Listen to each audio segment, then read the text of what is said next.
So in last lecture we have completed with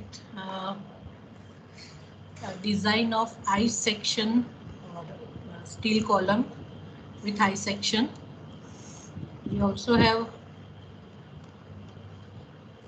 seen one more design part by this, and this thing we have done with the finding FCD value with respect to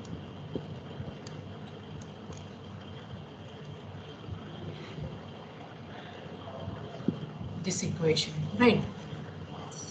कुछ याद आ रहा है? ये सब हमने किया था.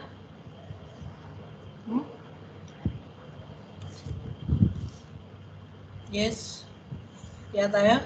FCD value you can find by two ways, one by equation, one by table 9 A, B, C, D. But for angle section, we have started with the angle section, but for the angle section, FCD value you cannot directly take from table number 9 A, B, C, D. For that you require to calculate FCD from the equation which is given in IS 800 7.1.2.1. So by this we can get the FCD value. Just let me know whether we have completed this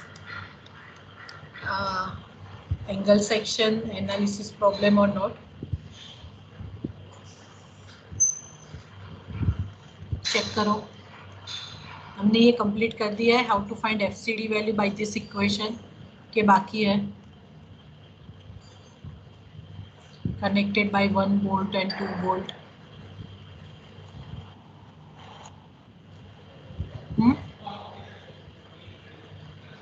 ma'am वो bolt वाला करवा दो ना फिर से FCD की. ओ फिर से करवा दो. See we have only one lecture per week. हाँ, तो सिलेबस कैसे खत्म होगा? Please just let me know मैंने करवाया कि नहीं करवाया. आपने ब्रीफ दिया था मैम. हाँ, मैं वही बता रही हूँ, ब्रीफ ही दिया था. ओके चलो, I am starting with this. So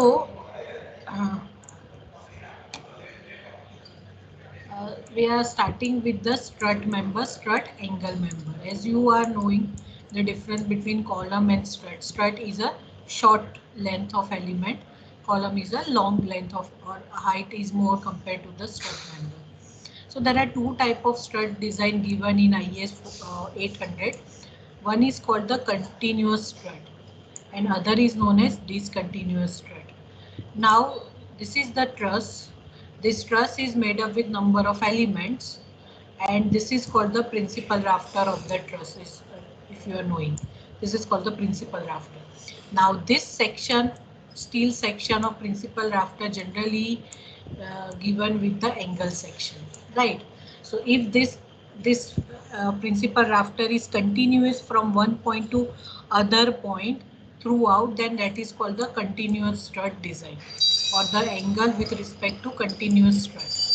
And this all members which are the part of your truss is known as discontinuous strut. Discontinuous in terms of this is the only length considered for the design for this particular member. Over here it is considered up to this only. So all these members are known as the discontinuous strut member. This is called the bottom ties, right? So whenever you are dealing with the truss, then truss continuous member, that is called the principal rafter, is designed as a continuous member, and over here all other member of the truss are designed as a discontinuous strut, because in IS 800 the design parameter for continuous and discontinuous is different. So the very first thing you require to know that which are known as the continuous member and which are known as the discontinuous member, right? Generally for the steel truss, all these principal rafter and all these internal members of the truss are designed with the angle section. So, and all these members either facing tension stress or that will face the compression stress. As I explained earlier in my last lecture also, that whenever the stress or tension, you need to design that angle section as a tension member design. And if that member is facing compressive stress, then that member you are designing or you need to design as a compression member design, right? So tension member की design कैसे करनी है वो आपको other सब मतलब sir करा रहे होंगे, how to do the tension member design. Our focus right now for this my lecture is how to design compression member. Angle section compression में होगा तो उसकी डिजाइन कैसे करनी है.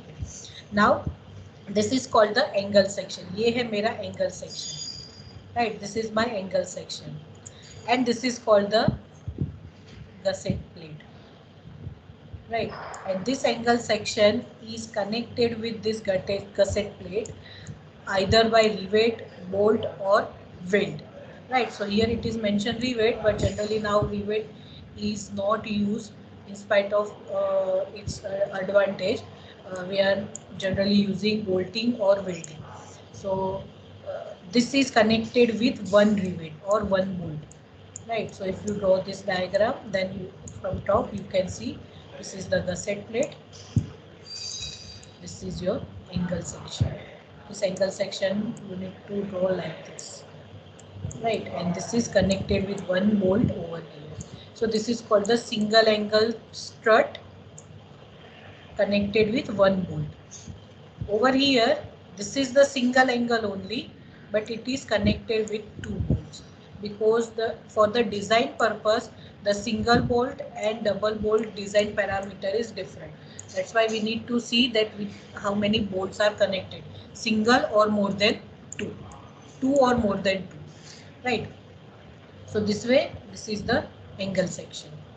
If you see from this side, so these are the bolt, and this is called the gusset plate, right?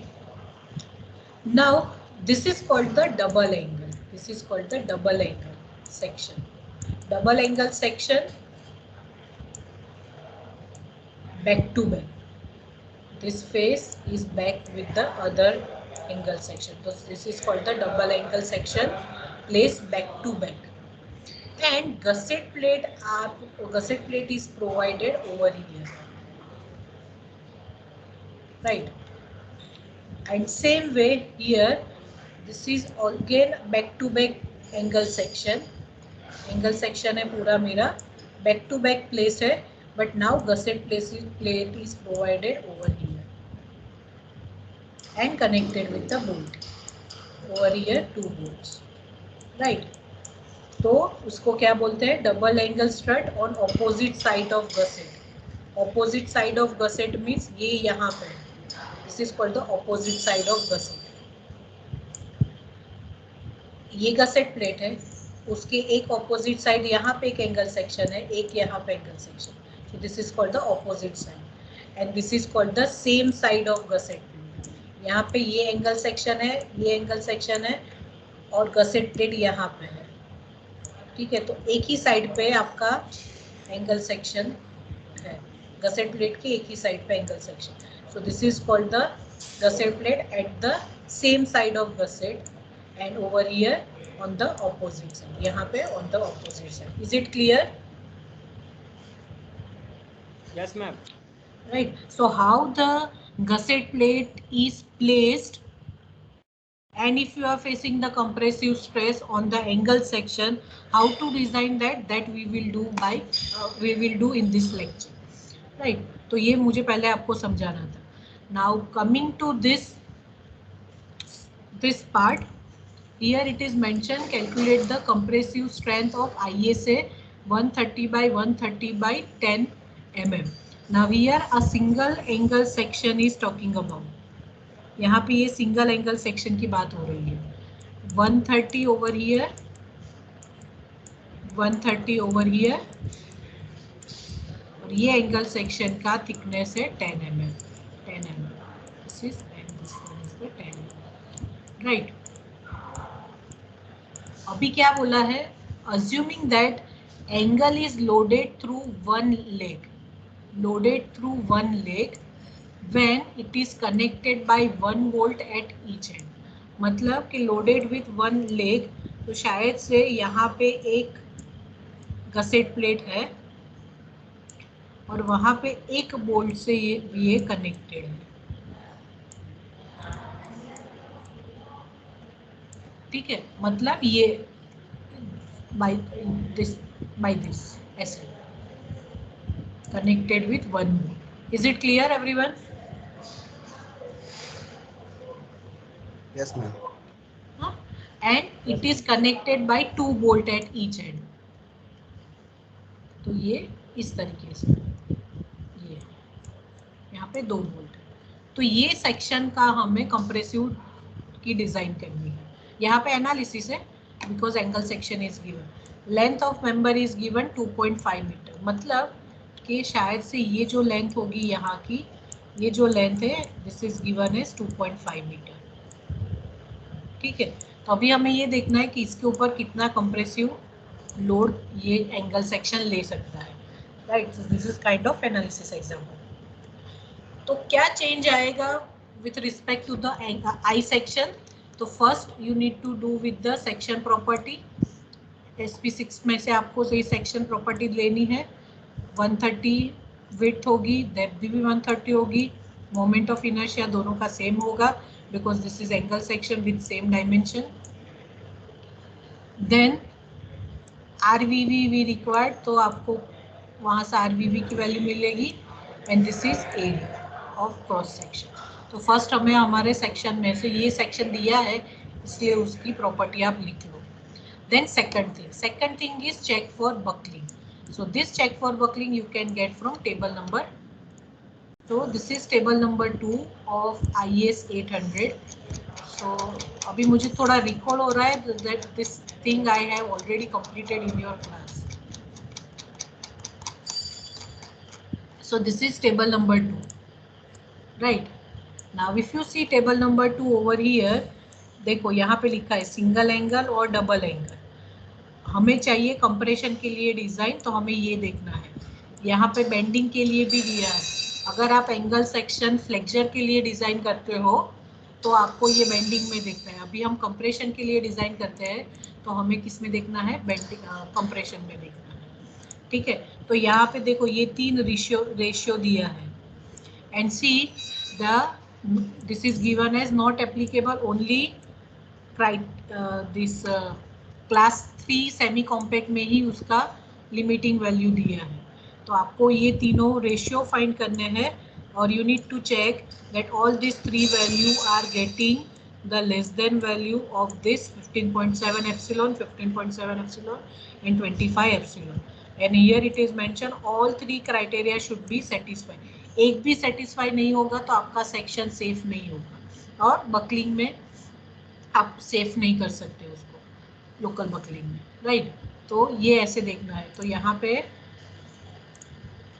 देखो, यहाँ पे मैंने लिखा है B/T, B मतलब विड्थ 130 बाई थिकनेस 30, तो ये लेस देन 15.7 है। एप्सिलॉन क्या है? Epsilon is equal to 250 divide by Fi upon 250 है ना।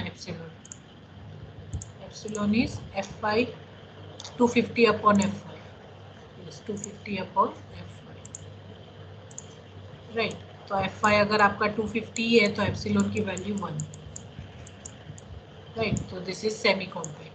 D/T करो 13 multiply by 13 less than this, तो अगेन सेमी कॉम्पैक्ट। अभी ये देखो third option B plus D divide by T, तो 130 प्लस 130 डिवाइड बाई थिकनेस, उसकी वैल्यू आती है 26 और ये आपको लिमिटिंग दिया है 25, right. So here this is not passing, but ये हमारा एनालिसिस का एग्जाम्पल है तो हम अभी केयर नहीं करते हैं that this third criteria is not satisfied because हमें डिजाइन नहीं करनी है। So section is not passing from the local buckling. अगर डिजाइन करते हो, अगर ये लास्ट चेक नहीं आता तो आपको सेक्शन चेंज करना होता है, right. So section is not passing from the local buckling. उसके बाद आपको क्या करना है? Check for slenderness ratio, table number 3। Slenderness ratio के लिए आपको क्या चाहिए? KL by R minimum. K क्या है? K is the support condition. तो यहाँ पे क्या सपोर्ट कंडीशन के लिए मैंने K की वैल्यू 1 ली है, राइट। लेंथ आप अपने पास है and this is R minimum. R minimum कहाँ से लिया? देखो RXX and RYY is 4.01, so 40.1 mm। तो यहाँ से देखो लेस देन 180 आता है slenderness ratio pass. Table number 3 में 180 वैल्यू दिया है। I am not opening IS 800 to show this because number of time I have shown.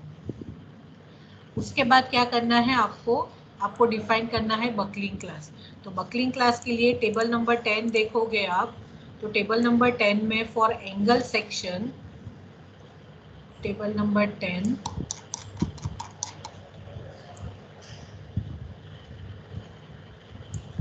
यहाँ पे देखो table number 10। So this is table number 10 and for table number 10 जहाँ पे आपका angle section है, तो एंगल सेक्शन के लिए buckling class only c, right. तो एंगल सेक्शन हो, चैनल सेक्शन हो, टी सेक्शन हो, solid rectangle and circular section हो, तो बकलिंग क्लास डायरेक्टली आपको लिख देना है c. That's why I have written directly for angle section buckling class is c. अभी बकलिंग क्लास होने के बाद अभी हमें क्या फाइंड करना है, हमें फाइंड करना है एफसीडी की value. See the process is similar to I section only, I section design only. अभी एफसीडी के लिए आई सेक्शन में हम टेबल नंबर 9 ABCD में से डायरेक्ट एफसीडी की वैल्यू ले लेते थे, बट यहाँ पे we need to find out FCD value from the equation, बराबर। तो कौन सी इक्वेशन में से हमें फाइंड करना है, तो अभी आपको मैं दिखाती हूँ 2-3 क्लॉज फॉर दिस स्ट्रट। देखो यहाँ पे है आपका एंगल स्ट्रट का clause 7.5। Now here in 7.5 the first criteria is given for single angle strut, ठीक है। अभी सिंगल एंगल स्ट्रट में क्या है, the compression in single angles may be transfer either concentrically to its centroid through end gusset or eccentrically by connecting one of its leg to a gusset or adjacent member, बराबर। तो ये जो section होता है हमारा angle section का CG यहाँ पे होता है। आपने ये सब किया होगा मोमेंट ऑफ मतलब CG फाइंड करने में, तो उसका CG यहाँ पे होता है, ठीक है। तो यहाँ पे क्या बोला है कि जो भी फोर्स आता है वो CG पे आता है। तो कहाँ जो भी फोर्स होगा वो concentrically through centroid gusset plate में जाएगा, मतलब यहाँ पे जो फोर्स आएगा वो यहाँ से लेके जो गसेट प्लेट है वहाँ पे वो ट्रांसफर होगा, राइट। आइदर ओवर हियर और ओवर हियर, जो भी लेग में होगा वहाँ पे उसका फोर्स ट्रांसफर होगा, ठीक है। और eccentrically by connecting one of its leg to a gusset, तो ये पूरा ट्रांसफर हो जाएगा। अगर नहीं होगा तो आपको एडिशनल गसेट प्लेट प्रोवाइड करके उसको ट्रांसफर करना पड़ेगा। अभी क्लॉज 7.1.5 क्या है, कॉन्सेंट्रिक लोडिंग, मतलब अगर CG पे ही लोड लग रहा है तो when a single angle is concentrically loaded in compression the design strength may be evaluated as 7.1.2। तो 7.1.2 क्या है, 7.1.2 is your this clause, P is less than PD वाला, मतलब same process we need to follow for the angle section concentrically loaded. फिर अगर loaded through one leg है, बराबर, तो हमें क्या करना है, वन लेग थ्रू मतलब कॉन्सेंट्रिकली नहीं, एसेंट्रिकली अगर होता है आपका तो आपको loaded through one gusset plate को आपको बोल्ट के साथ कनेक्ट करके उसके ऊपर लोड ट्रांसफर करना है, right. So in that condition you need to use slenderness ratio by this equation। ये यहाँ पे देखो, by this equation you need to find the slenderness ratio, ठीक है। अभी ये कैसे फाइंड करना है, उसके लिए ये सपोर्टिंग इक्वेशंस दिए हैं यहाँ पे, राइट। रिमेंबर वन थिंग, यहाँ पे ये एप्सिलॉन नहीं है, this is not epsilon, this is E value, young modulus, so there is printing mistake in this code। यहाँ एप्सिलॉन की जगह E लिखो, यंग मॉड्यूलस, ठीक है। तो आपको लैम्बडा VV की वैल्यू भी मिल जाएगी इक्वेशन में से, लैम्बडा फाई की वैल्यू भी मिल जाएगी। Now coming to K1 K2 and K3, K1 K2 K3 क्या है, constant depend on the end condition. तो K1 K2 K3 आपको ये टेबल नंबर 12 में से मिलेगा, राइट। तो टेबल नंबर 12 में क्या लिया है, number of bolt at each and. तो अगर आप एक ही बोल्ट से आपका गसेट प्लेट कनेक्टेड है तो आपको ये वैल्यू देखनी है, फर्स्ट यू नीड टू सी कि गसेट प्लेट फिक्स्ड है या हिंज की तरह उसको डिजाइन करते हो, तो उस हिसाब से आपको K1 K2 K3 ऐसे यहाँ से मिलेगा। अगर 2 और 2 से ज़्यादा बोल्ट से कनेक्टेड है तो आपको ये वैल्यूज लेनी है, right. So this way you can get the K1 K2 and K3 value. 1 minute.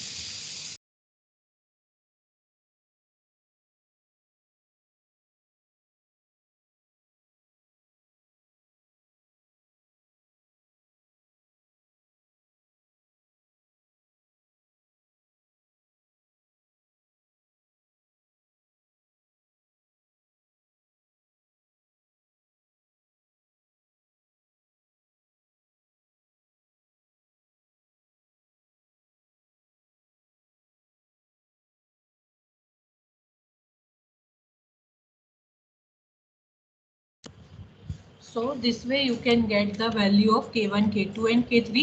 Put that value, you will get the slenderness ratio, right? And अभी ये slenderness ratio का equation अलग से दिया है for the angle section. उसका use आपको FCD find करने के लिए करना है। कैसे? जो FCD का इक्वेशन मैंने आपको पहले बताया था, ये this is the FCD equation. Now in this FCD equation ये जो लैम्बडा है दिस इज स्लेंडरनेस रेशियो। तो यहाँ पे एंगल सेक्शन के लिए लैम्बडा आपको आगे मैंने अभी बताया, वो इक्वेशन से जो वैल्यू आती है वो यहाँ पे रखना है। फाई की वैल्यू यही इक्वेशन में से फाइंड करनी है। Is it clear? Yes ma'am. ठीक है। Yes ma'am. यस। तो अगर आई सेक्शन है, अगर आई सेक्शन आप लेते हो तो FCD क्या लैम्बडा का इक्वेशन ये होगा, लेकिन एंगल सेक्शन है तो उसके लिए लैम्बडा का इक्वेशन मैंने जो आगे बताया उससे आपको फाइंड करना है, राइट। FCD का इक्वेशन सेम रहेगा, लेकिन जो लैम्बडा की वैल्यू है for I section is this and for angle section is the one which I have shown. So this way you can get the FCD value. इतना ही फर्क है, ठीक है। तो यहाँ पे देखो मैंने फाइंड किया है आगे, तो ये लैम्बडा वी फाइंड किया, लैम्बडा फाई, ये सब वैल्यू मैंने फाइंड की। यहाँ पे ये L है, दिस इज L लेंथ, तो लेंथ है हमारा 2500। RVV आपको स्टील टेबल में से मिलेगा, ठीक है। यहाँ पे यंग मॉड्यूलस 2 × 10⁵। ये एप्सिलॉन की वैल्यू 1 लिखी है, क्योंकि एप्सिलॉन हमने क्या लिया, √250 डिवाइड बाई FY, तो ये 1 हो जाएगा। FY की वैल्यू अगर 250 ही ले हम तो you will get this value 1.107। फिर लैम्बडा 5 फाइंड करो, तो उसकी भी वैल्यू आपको यहाँ से मिल जाएगी। फिर लैम्बडा ई का इक्वेशन क्या है, लैम्बडा इज इक्वल टू √, मैं यहाँ पे वैल्यू लिखती हूँ, K1 plus K2 into lambda, sorry K1 plus K2 into lambda VV square plus K3 into lambda phi square, ठीक है। तो अभी K1 1 बोल्ट के लिए, K2 भी 1 बोल्ट एंड K3 भी 1 बोल्ट आपको कहाँ से मिलेगा, मैंने अभी आपको बताया K1 K2 K3 you will get from this, यहाँ से, बराबर। तो मैंने कितना लिया है 1.25.5, तो मैंने हिंज कंडीशन अप्लाई की है, गसेट प्लेट हिंज कनेक्टेड है। तो K1 K2 K1 is 1.25, K2 is 0.5 and K3 is 60। तो यहाँ पे ये वैल्यू मैंने अप्लाई की, 1.25 K1, K2 is 0.5 and K3 is 60, ठीक है।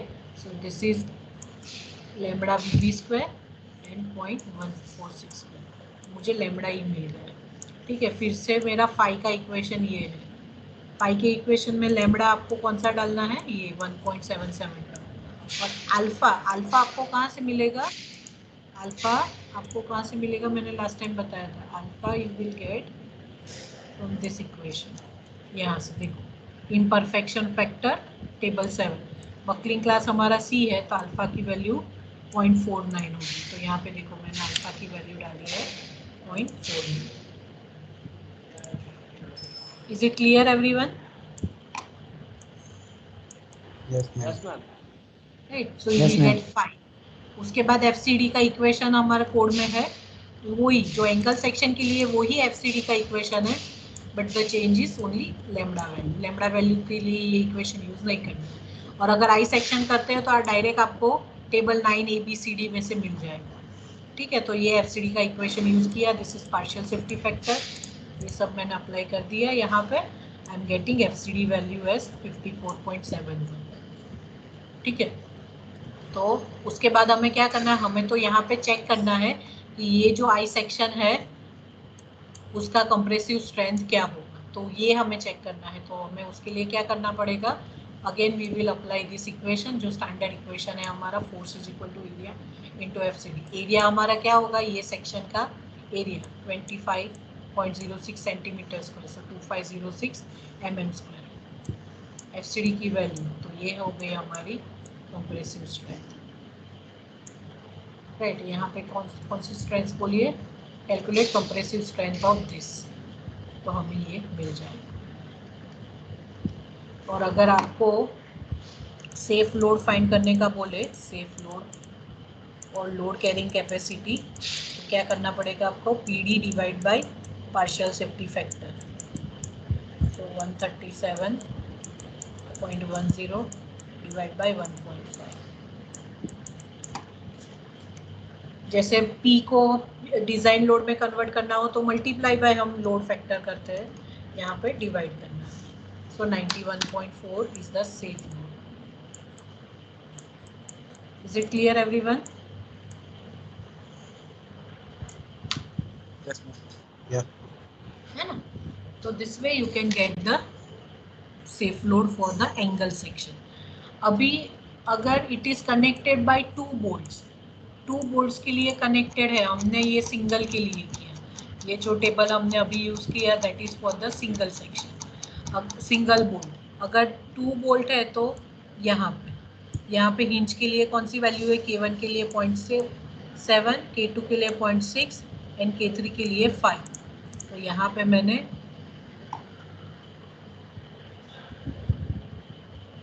K1 0.2 लिया है। अच्छा, यहाँ पे फिक्स कंडीशन अज्यूम करके लिया है, यहाँ पे फिक्स कंडीशन लिया है। ठीक है, it's okay, just for the calculation purpose I have used fixed condition। तो सेम प्रोसेस, आपको FCD की वैल्यू चेंज होगी सिर्फ यहाँ पे, and you can get the FCD value. FCD के बाद फिर से you can find the PD, safe loading capacity. Right, so by what is the conclusion of this problem, that by increasing the connected bolts to your angle section, the compressive strength value is also increased. Right, so instead of only 1 bolt, if you increase the number of bolt, then it will give the more compressive strength. Is it clear everyone? Yes, ma'am. है ना, चलो now right down this design. अभी हम इसका design करते हैं। ये analysis का प्रॉब्लम था, यहाँ पे एंगल सेक्शन आपको दे दिया था and you need to check only the PD, find the PD और सेफ लोड। ठीक है, अभी हम डिजाइन एग्जांपल करते हैं, डिजाइन के लिए करते हैं। तो राइट डाउन दिस डेटा। देखो प्रोसेस तो सेम ही है, आपको कुछ याद रखने की जरूरत नहीं है। The change is in FCD। One more thing I would like to show you, double angle के लिए बाद में करते हैं, चलो पहले आप सिंगल के लिए करते हैं। Now design and single angle section discontinuous strut. Discontinuous strut मतलब अभी मैंने आपको बताया कि ये इंटरनल मेंबर ऑफ ट्रस, जो भी कंप्रेशन फोर्स, जिसके ऊपर कंप्रेशन फोर्स आता है वैसा मेंबर हमें लेना है। ठीक है, कंटिन्यूअस स्ट्रट के लिए डिज़ाइन चेंज होती है। डिज़ाइन चेंज मतलब तो क्या होगा, ये रहा देखो, ये हम जब ट्रस की डिज़ाइन करेंगे I will show you that how to do this.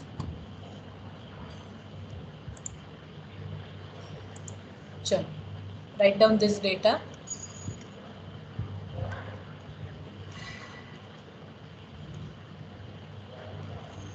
Design an angle section discontinuous strut loaded through one leg to carry load of 80 kilonewton. Now 80 kilonewton load is given.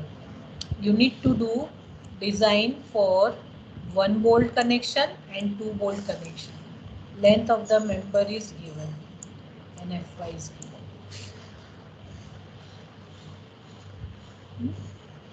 Chalo, what could be the first step?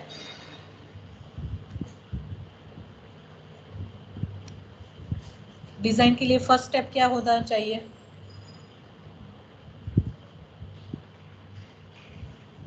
चलो चलो चलो देखो, आप I section देखो, I section की design देखो. First step क्या है आई सेक्शन में?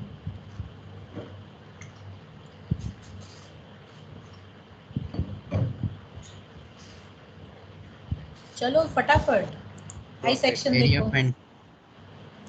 हाँ, एरिया फाइंड कर है ना. डिजाइन में हमें तो पहला क्या चाहिए, कोई सेक्शन हमें डिफाइन करना पड़ेगा. तो सेक्शन कैसे डिफाइन करेंगे? उसके लिए हमें रिक्वायर्ड एरिया चाहिए. रिक्वायर्ड एरिया कहाँ से मिलेगा? By this step number 1. Calculate cross section area of column. Again instead of A write down A required. मैं इसका रीजन आपको पहले बताऊँ. This is A required. हमें अभी रिक्वायर्ड वैल्यू चाहिए. राइट, ये इक्वेशन है हमारे पास. पीडी की वैल्यू क्या है? Design load 80 into partial safety factor. और जो एंगल सेक्शन है, एंगल सेक्शन की एफसीडी की वैल्यू अजम्पशन के लिए आप 800 टू 100 के बीच में ले सकते. क्लियर? अज्यूम करनी पड़ेगी हमें एफसीडी. चलो, so a required you will get as 12 centimetre square. चलो, अभी स्टील टेबल ओपन करो एंड चेक कोई एंगल सेक्शन जिसका एरिया 12 सेंटीमीटर से ज़्यादा हो. Open the steel table. A required find करने के बाद आपको स्टील सेक्शन ओपन करना है. उसमें आई सेक्शन लेना है. आई सेक्शन में इक्वल एंगल वाला, इक्वल डायमेंशन वाला लेना है. उसमें एरिया 12 सेंटीमीटर से ज़्यादा हो वैसा कोई एंगल सेक्शन चेक करो कौन सा आता है. More than 12 centimetres. चलो, यू नीड टू आंसर. हाँ, सिर्फ देखना नहीं है आपको. मुझे एग्जाम नहीं देनी है. You need to give exam. You need to search for the required value. चलो, कौन सा आता है 12 से ऊपर का एरिया?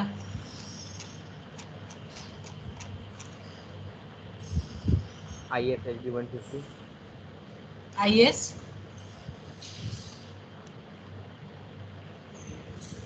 कौन सा बोला आपने? IS HB.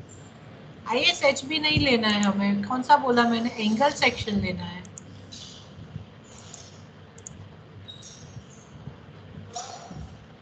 यहाँ पे लिखा है ना एंगल सेक्शन. एंगल सेक्शन किसको बोलते हैं? ISA. ISA stand for Indian standard angle. 80 by 80 by 80 by 80 by 8. Okay, तो यहाँ पे मैंने लिया है 90 by 90 by 8.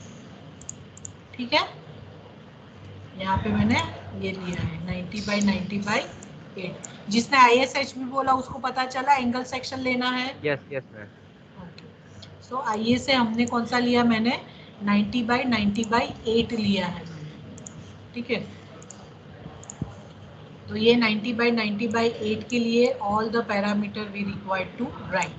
फर्स्ट कौन सा है? उसका एरिया कितना है वो हमें लिखना है.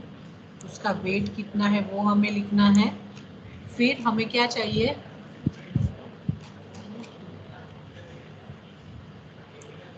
हमें उसका IXX चाहिए, IYY चाहिए. उसके लिए हमें RVV की वैल्यू भी चाहिए. इतनी वैल्यू हमें चाहिए स्टील टेबल में से. So that I have written. Width उसका 90 है, डेप्थ भी 90 है. Moment of inertia X and Y will remain same. RXX, RYY, RV और एरिया. Is it clear everyone? Yes ma'am. चलो अभी सेक्शन डिफाइन कर दिया, उसके बाद क्या करना पड़ेगा हमें? अभी हमने सेक्शन तो ले लिया, उसके बाद हमें क्या करना पड़ेगा? Check for local buckling. Yes देखो, सेक्शन एक पहले हमें डिजाइन के लिए क्या चाहिए, एक सेक्शन चूज करना है, तो हमने चूज कर लिया। उसके बाद क्या देखना है कि वो सेक्शन सेफ आता है कि नहीं आता है, वो चेक करना है। सेफ के लिए हमें किस में देखना है? लोकल बकलिंग और स्लेंडरनेस रेशियो। तो वो लोकल बकलिंग और स्लेंडरनेस रेशियो के लिए हम उसका चेक करेंगे। और उसके बाद हमें उसका कंप्रेसिव पीडी की value, design compressive stress find करना हो तो हमें एफसीडी चाहिए। तो एफसीडी के लिए हमें उसका क्लास डिफाइन करना पड़ेगा, बकलिंग क्लास। तो वो बकलिंग क्लास डिफाइन करने के बाद हम एफसीडी फाइंड करेंगे, उसके बाद हम उसका पीडी वैल्यू फाइंड करेंगे, राइट? तो this is as simple as. तो पहले हम क्या करेंगे? Check for local buckling. तो हमें क्या तीन रेशियो फाइंड करना है, B by T, D by T and B plus D by T. अभी मैं फिर से ओपन नहीं करूँगी IS 800। तो चलो बी बाई टी करो, 90 बाई 8 करो, 11.25 which is less than 15.7, so semi compact. 90 by 8, so 11.25, this is 22.5, this is again semi compact, right? और ये यहाँ पर भी उसका चेक आ जाता है, so section is passing from local buckling. चलो write down this, table number 2।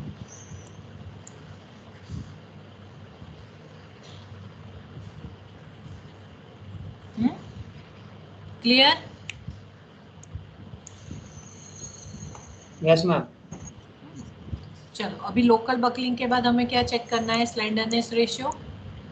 Slenderness ratio के लिए we require lambda is equal to KL by R minimum. K is depend on the support condition. Support condition अभी मैंने hinge लिया है, hinge support at both ends. अगर नहीं दिया है तो that's why I have assumed. तो अभी लिया है मैंने हिंज सपोर्ट। तो हिंज सपोर्ट के लिए टेबल 11 में से you will get the K value. Put the K, L and what is R minimum? R minimum is, यहाँ पे x and y दोनों सेम है, सो R minimum is equal to 27.5 mm। तो यहाँ पे 27.5 लिखो, less than 180, so slenderness ratio past.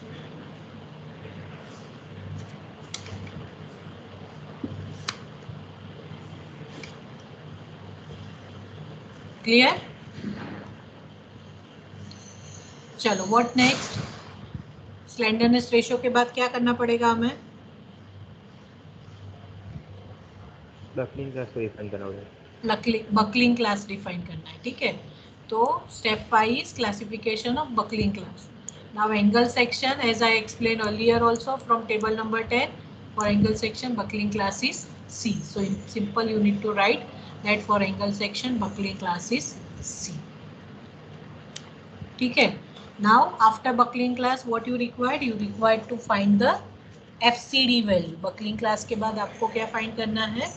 FCD value. So next step is calculation of FCD। चलो अभी आप लोग मुझे फाइंड करके वैल्यूज बताओ कौन कौन सी आती है। As I explain earlier, first we will do it is connected by 1 bolt. तो ये मैंने FCD का इक्वेशन यहाँ पे लिख दिया है, सो स्टैंडर्ड इक्वेशन है वो। उसमें ये जो लैम्बडा की वैल्यू है, ये लैम्बडा की वैल्यू हमें यहाँ से जो वैल्यू आएगी वो पुट करनी है। और ये लैम्बडा फाइंड करने के लिए we required this equation as well as this equation.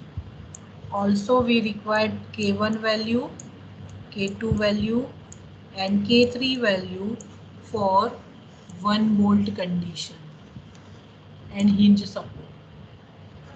और यहाँ पे phi की वैल्यू आपको यहाँ से मिलेगी। और ये जो अल्फा की वैल्यू है, अल्फा की value you will get from table number 7। चलो one by one, tell me what is K1, K2 and K3 for 1 bolt. Table number 12 open करो।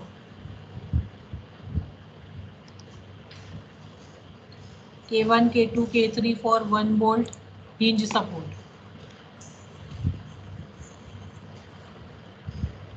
K1 1.25. 1.25, K2 0.5 and K3 60. चलो ये वैल्यू फाइंड करो lambda VV.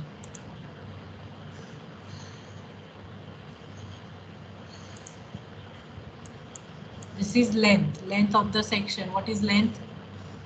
2750. 2750 divide by RVV. RVV हमने यहाँ पे लिखा है. RVV is 1.75. 1.75 सेंटीमीटर है. ये mm में है.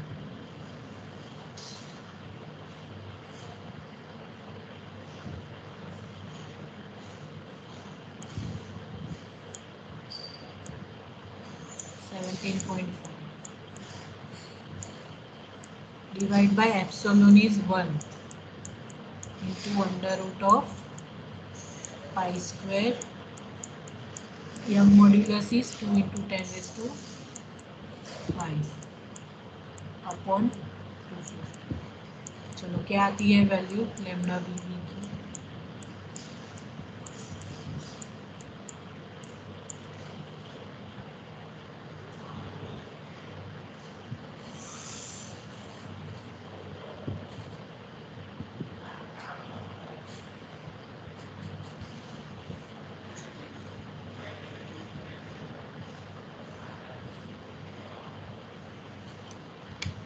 चलो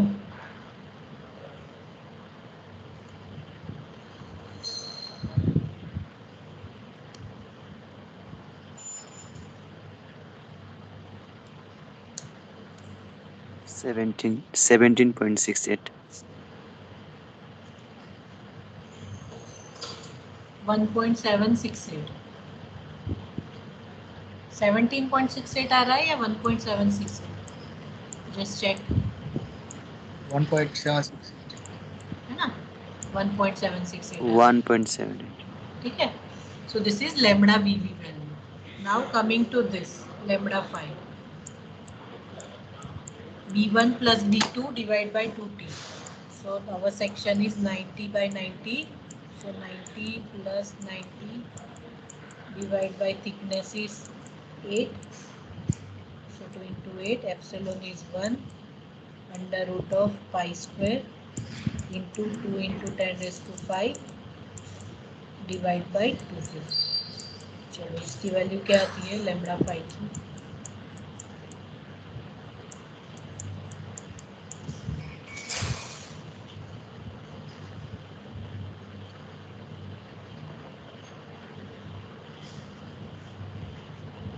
चलो there are 30 students but कोई ऐसा नहीं है कि मैडम को फटाफट आंसर. हाँ बोलो. 0.126 Yes, very good. 0.1267. Right. Other, please verify your answer. Now you have this. Put this lambda VV value, lambda 5 value, K1, K2, K3 value, and find out lambda E. Slenderness ratio by this equation. A equation में डालो.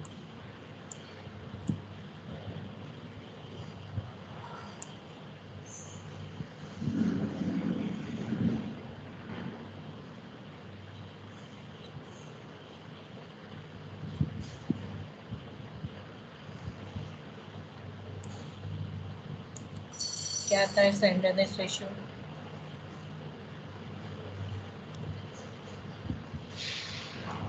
1.946 1.94.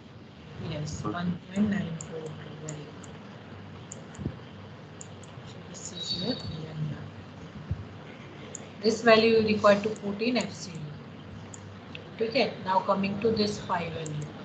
So phi is equal to 0.5 into 1 plus. What is alpha value from table 7 for buckling class C? So for buckling class C, alpha value from table number 7 is 0.49. ठीक है, यहाँ पर भी lambda की value 1.942 आएगा।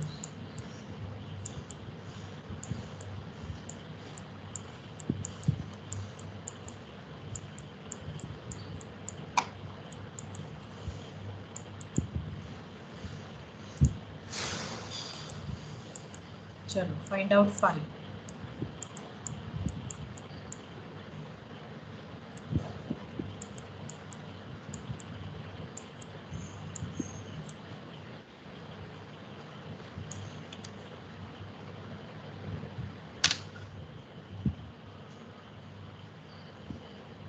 चलो फाई 2.81 2.81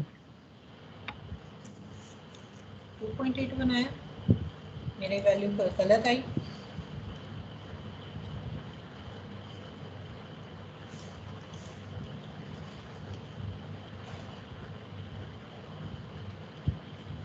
Yes, ma'am. 2.81. नहीं, 4.698 आ रहा है, प्लीज चेक। 1.942 ही डाला है ना लैम्बडा की value.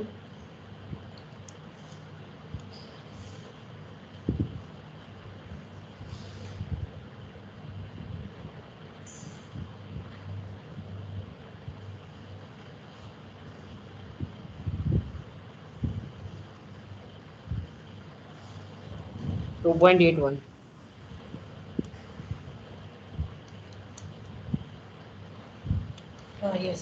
2.8, sorry sorry.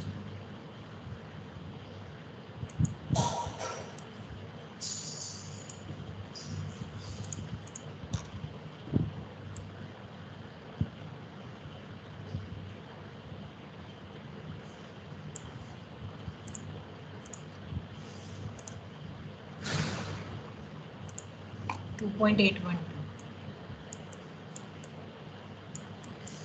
Right. Now put value of phi lambda. This partial safety factor is 1.1. Fy is 250. And find out FCD.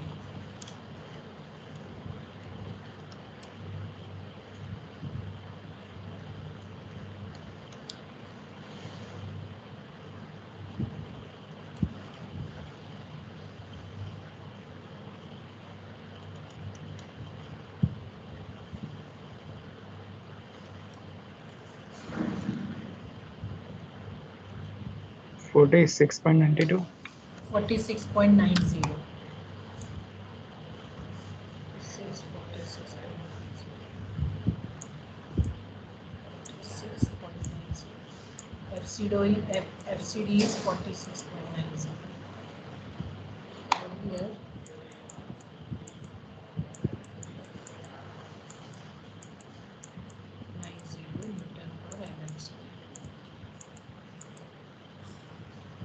Right. Now this is your FCD value from the equation. Now last step is calculation of design strength. For that you require to use this equation. AE तो आपको क्या लेना है, आपका section का जो area है वो 13.79 सेंटीमीटर स्क्वायर, मतलब 1379 mm स्क्वायर। FCD की वैल्यू 46.90, तो कितना आता है आपका वैल्यू, PD का value 64.71 kilonewton. 64.71 kilo Newton. PD is 61.71. This is also 64.71. चलो आपको लोड कितना दिया है, 80 किलो न्यूटन दिया था, right. The load is given as 80 kilo newton. और आपको क्या आ रहा है डिजाइन स्ट्रेंथ, ये सेक्शन की कितनी आई, 64.71. So design is not safe, right? So redesign by taking other section. Is it clear everyone? हमें सेफ डिजाइन नहीं मिली ये सेक्शन के लिए।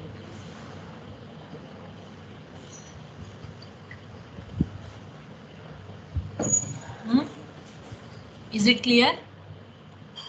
Yes ma'am. है ना, ये देखो यस पीडी की वैल्यू 64.71, मतलब ये जो सेक्शन है वो 64.71 लोड ले सकता है, लेकिन applied load is 80 kilo Newton. So design is not safe, redesign by choosing the other section. तो हमें क्या करना पड़ेगा, हमें दूसरा कोई सेक्शन लेना पड़ेगा।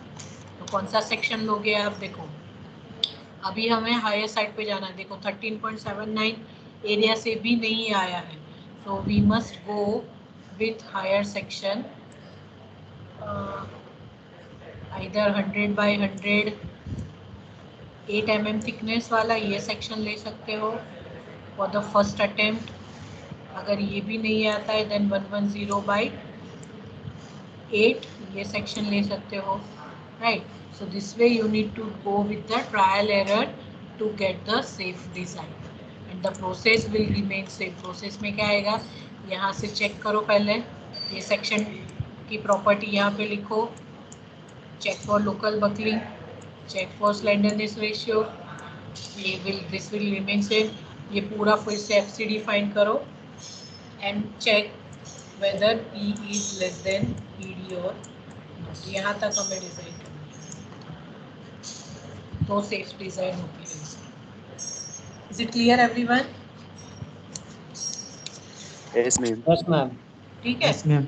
And same way you need to do for the 2 bolt. 2 bolt होगा तो कौन सा चेंज आएगा? Equations will remain same, only change will be K1 K2 and K3। ठीक है, ये वैल्यू चेंज होगी 2 बोल्ट के लिए, लैम्बडा VV,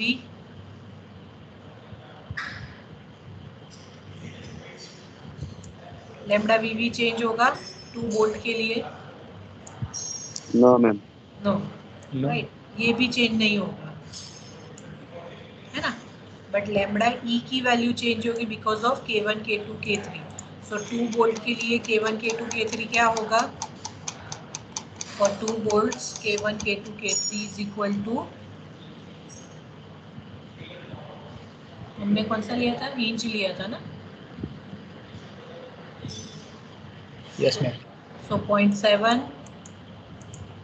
तो K1 K2 क्या आएगा? 0.7, 0.6 एंड 5। वो वैल्यू यहाँ पे डाल के फिर से same calculation and check whether PD is less than PD और not. Is it clear everyone? Yes, ma'am.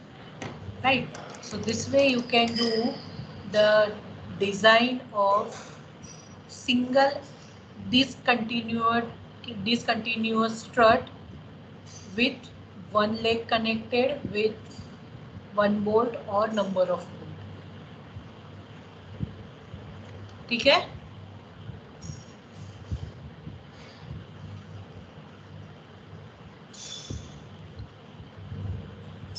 so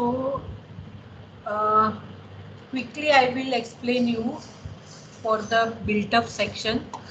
What is built up section? As I explained earlier also, built up section is section which is made up with 2 different sections। अलग अलग section है। Suppose I section के ऊपर steel plate लगती है, नीचे भी steel plate लगती है लाइक दिस, बराबर ये। और एल्स आई सेक्शन के ऊपर चैनल सेक्शन रखा तो उसको भी हम बिल्ट अप सेक्शन ही बोलते हैं, राइट? तो वैसे सेक्शन को बोलते हैं बिल्ट अप सेक्शन। तो अगर बिल्ट अप सेक्शन की डिज़ाइन करनी है तो वो डिज़ाइन कैसे होगी, राइट? और what will be the change. तो मैं सिर्फ आपको चेंज समझा देती हूँ because the process will remain same. हमें क्या चाहिए? देखो फर्स्ट बिल्ट अप सेक्शन की डिज़ाइन के लिए we require to first find A required हमें कहाँ से मिलेगा? ए रिक्वायर्ड कहाँ से मिलेगा बोलो? जो भी डिज़ाइन लोड होगा डिवाइड बाय FCD। ठीक है, उसके बाद आप सेक्शन डिफाइन करो बिल्टअप सेक्शन के लिए। सेक्शन डिफाइन करने के बाद आप लोकल बकलिंग चेक करो। लोकल बकलिंग के बाद check for slenderness ratio.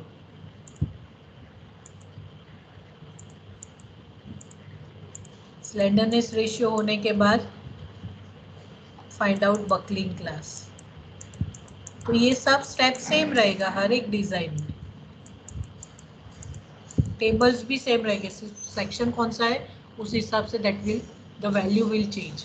Buckling class होने के बाद you need to find out FCD, FCD होने के बाद you need to find out PD, PD is equal to AE into FCD, right. और आपको चेक करना है कि पी जो भी लोड दिया है वो लेस देन पीडी है कि नहीं।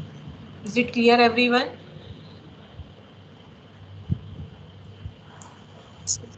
राइट। तो ये सब स्टेप बिल्टअप सेक्शन में भी सेम होगा। तो कहाँ पे चेंज आएगा?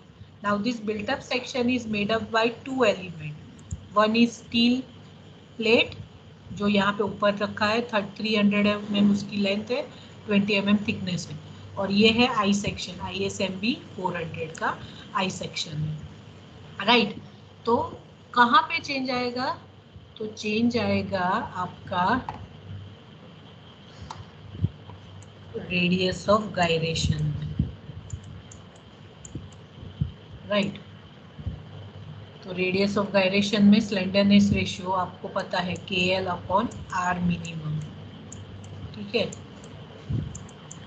तो हमें radius of gyration simple I section हो तो आपको मिल जाता है स्टील टेबल में से, ओनली सिंपल आई सेक्शन और चैनल सेक्शन और एंगल सेक्शन तो R minimum radius of gyration आपको मिल जाता है। देखो यहाँ पे कोई भी सेक्शन के लिए ISMB का सिंगल ISMB यूज किया तो उसको रेडियस ऑफ गायरेशन मिल जाता है।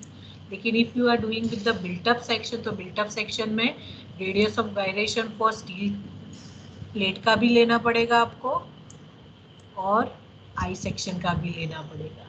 सो here for the built up section this R minimum calculation will change, बराबर। तो आर मिनिमम कैसे मिलेगा, रेडियस ऑफ गायरेशन कैसे मिलता है? Do know this equation, r is equal to under root of I by, क्या है रेडियस ऑफ गायरेशन का equation? R is equal to under root of I by, हाँ, I by, ये आ गया है आपको? By I by by I by a, I by, right. So ये इस तरीके से आपको आर की वैल्यू फाइंड करनी पड़ेगी। ये इक्वेशन से r is equal to under root I by a. अभी आई है ना, तो आई आपको आई सेक्शन है तो आई सेक्शन का मोमेंट ऑफ इनर्शिया एक्स में भी मिलेगा और वाई में भी मिलेगा, ठीक है। तो जब भी हम डिज़ाइन करते हैं हम क्या डिज़ाइन करते हैं? For the minor axis. तो आई सेक्शन में माइनर क्या होता है? I/Y1। तो यहाँ पे आपको आर जो वैल्यू फाइंड करनी है सिंपली वे एक्स फाइंड नहीं करना है, आई सेक्शन का भी I/Y फाइंड कर दो। और ये रेक्टेंगल सेक्शन है, स्टील प्लेट मतलब रेक्टेंगल सेक्शन, तो यहाँ पे ये 300 है और ये है 20, ठीक है। तो ये ऐसा होगा, ये उसका y एक्सिस और ये होगा x axis, this is x and this is y। तो माइनर क्या होगा आई सेक्शन के लिए? y, तो आई सेक्शन के लिए भी y फाइंड करो, I/Y, और ये स्टील टेबल स्टील प्लेट का भी I/Y फाइंड करो, बराबर। आपको पता है रेक्टेंगल का I/Y क्या होता है? BB³/12, ठीक है। तो ये जो I की वैल्यू है, ये I की वैल्यू आपको क्या लेनी है? I minimum. और I मिनिमम का वैल्यू क्या होगा? दो बिल्टअप सेक्शन है, first built up section for I section, so I/Y of I section plus I/Y of steel plate. इन दोनों का आप एडिशन करोगे तो आपको ये moment of inertia, minimum moment of inertia मिलेगा और मिनिमम रेडियस ऑफ गायरेशन। तो ये वैल्यू यहाँ पे आपको रख देनी है। और ए की वैल्यू क्या है? ए टोटल, टोटल मतलब टोटल बिल्टअप सेक्शन, तो आपको आई सेक्शन का एरिया स्टील टेबल में से मिलेगा और रेक्टेंगल का एरिया क्या होता है, ए इज इक्वल टू, 2 प्लेट है तो 2 टाइम्स रेक्टेंगल का एरिया इज 300/200, तो आपको ये एरिया भी मिल जाएगा। सो ए टोटल क्या होगा, a total is equal to area of I section plus area of steel plate, तो आपको आर मिनिमम मिल जाएगा। बस इतना ही चेंज है, बाकी को कुछ भी चेंज नहीं है। One more change is there, buckling class. तो देखो बकलिंग क्लास के लिए मैं आपको यहाँ से बता देती हूँ that for buckling class of built up section कौन सा होता है, यहाँ पे देखो built up section, this is table number 10 buckling class define करने के लिए। यहाँ पे देखोगे जो भी बिल्ट अप सेक्शन है उसका बकलिंग क्लास क्या होगा, सेम एज जो हमने एंगल सेक्शन में लिखा है, सी, बकलिंग क्लास सी।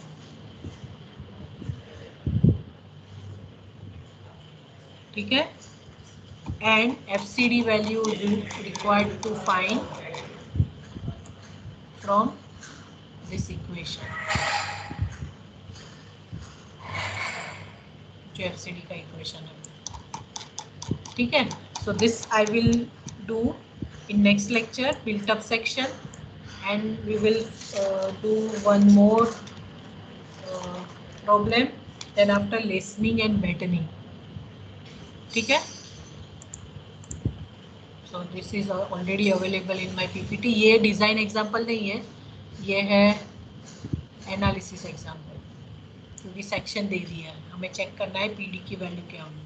देखो ISMB का सेक्शन प्रॉपर्टी लिख दिया, फिर यहाँ पे IYY ऑफ बिल्टअप सेक्शन क्या होगा, IYY of I section plus 2 times IYY of steel plate. Area of built up section क्या होगा, area of I section plus area of steel plate, 2 times area of steel plate, क्योंकि 2 plate है। फिर are minimum क्या होगा, under root of I/, फिर section class क्या होगा, क्लास सी। फिर क्या फाइंड करो, स्लेंडरनेस रेशियो। फिर क्या फाइंड करो, FCD की value direct from table ABCD, FCD की वैल्यू मिल जाए, उसके बाद डिसाइड हो। Is it clear everyone? Yes, ma'am. Yes, ma'am. ठीक है, तो इतना है नहीं, built up section is very simple. आपको दोनों का आई की वैल्यू फाइंड करनी है YY डायरेक्शन में, और एरिया फाइंड करना है। 2 प्लेट हो तो 2 टाइम्स, सिंगल प्लेट हो तो सिंगल टाइम लीजिए, और 2 प्लेट हो तो 2 टाइम्स IYY होता है, 2 टाइम्स एरिया होता है, सिंगल हो तो ओनली सिंगल टाइम। ठीक है, can you do this by yourself? Yes. चलो, Yes, ma'am. ओके, चलो, then we'll stop over here, we'll continue in next lecture.